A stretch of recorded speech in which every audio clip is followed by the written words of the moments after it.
인지세가 없어진다고요? 그럼 집 살 때 얼마를 세이빙할 수 있는 건가요? 궁금하신 분들은 끝까지 봐주세요.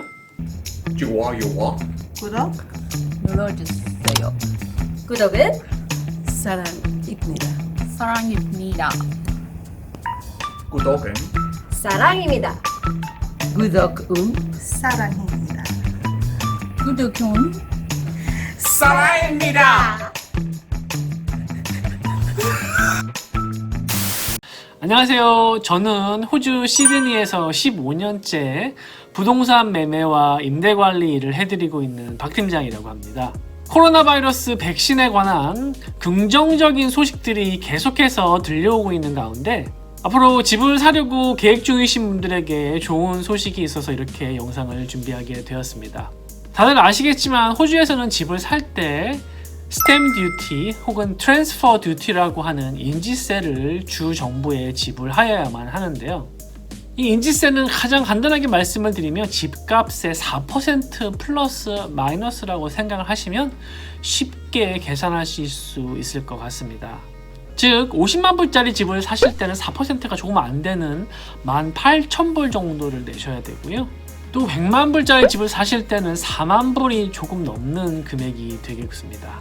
만약 300만 불짜리 집을 사실 경우에는 15만 불이 넘는 금액을 정부에 일시불로 지불을 하셔야 합니다. 이 인지세는 보통의 경우 집을 사는 계약을 체결하고 나신 후에 3개월 안에 지불을 하셔야 되고요. 오프 더 플랜의 경우에는 최대 12개월까지 연장을 하실 수가 있기 때문에 총 15개월 안에 페이를 하시던지 그 안에 완공이 될 경우에는 세트를 하실 때 지불을 하셔야만 합니다. 시드니 외곽 지역에 70만 불짜리 아파트를 구입을 하실 경우 20%를 디포짓을 하고 80%를 융자를 받아서 집을 사신다는 가정을 하면 20% 디포짓 14만 불과 인지세 약 2만 7천 불 정도를 준비하셔야 하며 그 외에 부대 비용 약 3천 불 정도를 고려하면 약 17만 불 정도를 가지고 계셔야 한다는 이야기입니다. 즉 이 20% 디포짓 외에도 인지세와 부대 비용을 더해서 약 3만 불 정도를 더 준비를 하셔야 되는데 이 3만 불의 비용을 모으려면 제 생각에는 직장생활 하시는 분들이 아무리 빨라도 1, 2년의 시간이 걸리고 많게는 몇 년까지도 걸릴 수 있는 돈이라고 생각을 합니다. 즉 투자용 집을 사고 싶어 하는 사람들을 마켓으로 진입하는 것을 막는 장애물 같은 존재라고 해도 과언이 아닐 정도로 부담스러운 비용으로 받아들여지고 있었던 것이 사실이고요. 더 큰 집으로 업그레이드를 하시려는 분들이나 아니면 오히려 다운사이징을 하시려는 분들조차도 꺼려지게 만드는 아주 안 좋은 세금이라는 말이 많을 정도로 사람들이 집을 사고 파는 것에 부정적인 영향을 미치는 큰 요소였다는 것이 다수의 의견이었습니다. 지금 이 위에 링크가 올라가는 제가 지난 6월에 올려드렸던 인지세 영상에서 말씀드렸다시피 이런 인지세가 코로나 바이러스 때문에 발생한 경제 불황을 타개하기 위한 구조정책으로 거론이 되고 있던 가운데 드디어 뉴사우스웨일즈주의 재무장관이 이 인지세를 단계적으로 없애겠다고 어제 예산안 발표에서 공표를 하였습니다. 도미닉 페로테이 뉴사우스웨일즈주 재무장관은 지난 몇십 년 동안 보기 힘들었던 가장 큰 규모의 텍스 개혁을 발표하였으며 이는 16 빌리언 달러에 달하는 주 예산 적자에 기인을 하고 있습니다. 지난 화요일인 11월 17일에 발표된 예산안에 따르면 집을 살 때 처음에 한 번에 큰 돈을 내야만 하는 인시세 제도를 없애고 매년 적은 금액의 프로퍼티 텍스를 내도록 하는 이번 개혁안은 이번 경기부양 예산의 핵심 사항이 될 것이며 이로써 11 빌리언 달러에 달하는 금액이 4년에 걸쳐서 NSW주 경기 견인에 투입될 수 있을 것으로 예상이 됩니다. 페로테이 재무장관은 인지세 정책은 아주 구세대적인 제도이며 호주 시민들에게 더 현대적인 세금제도 도입을 위해 반드시 정비되어야만 하는 제도라고 이야기를 하였습니다.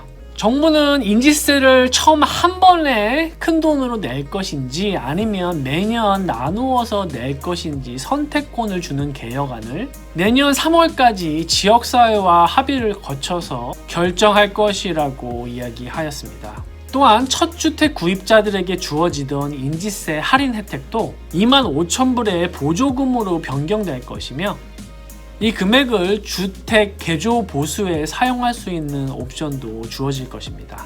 또한 페로테이 재무장관은 이 인지세 제도가 최대한 빨리 개편되는 것을 원한다고 이야기하였습니다. 그 외에도 발표된 예산안을 살펴보면 주정부 예산 적자는 2023년, 2024년에 최고로 많아져서 104 빌리언에 달할 것이며 다음 회계년도까지는 흑자로 돌아서지 않을 것이다. 107 빌리언 달러가 사회 기반 시설 확장에 투입이 될 것이며 이는 14만 5천 개의 일자리를 창출할 것이다. 주 정부는 29.6 빌리언에 달하는 금액을 향후 5년 동안 코비드-19 대응과 경제 견인책에 사용할 예정이다. 주 정부는 요식, 문화, 관광 분야의 경기 부흥을 위해 개인당 4차례에 걸쳐 25불 상당의 디지털 상품권을 지급해서 불황을 겪고 있는 중소상인들을 도울 예정이다. 821 밀리언 달러가 소셜 하우징과 애버리지널 하우징에 투입되어 1,300여 채의 새로운 거주지를 제공할 것이다. 페이롤 텍스 상한선이 1 밀리언 달러에서 1.2 밀리언 달러로 상향될 예정이다. 페이롤 텍스를 내지 않는 소규모의 비즈니스들에게는 1,500불 상당의 바우처가 지급이 되어서 각종 정부 및 카운슬 관련된 비용들을 낼 수 있도록 할 예정입니다. 또한 175 밀리언 달러가 문화 산업 분야에 지원이 되어서 새로운 영화와 TV쇼들이 만들어질 수 있도록 할 예정이라고 발표하였습니다. 거기에 337 밀리언 달러가 넘는 금액이 홈스쿨링 때문에 학업에 뒤처져 있는 학생들을 돕기 위해서 공립학교의 교사들을 확충하기 위해서 사용될 예정이며 프리스쿨 무상교육도 NSW주에 44,000명의 학생들을 대상으로 연장될 예정입니다. 아무래도 저를 포함한 부동산에 관심을 가지고 계신 제 구독자분들께서 가장 관심을 가지는 분야는 새롭게 개혁이 되는 부동산 인지세 부분일 것이라고 생각이 되는데요.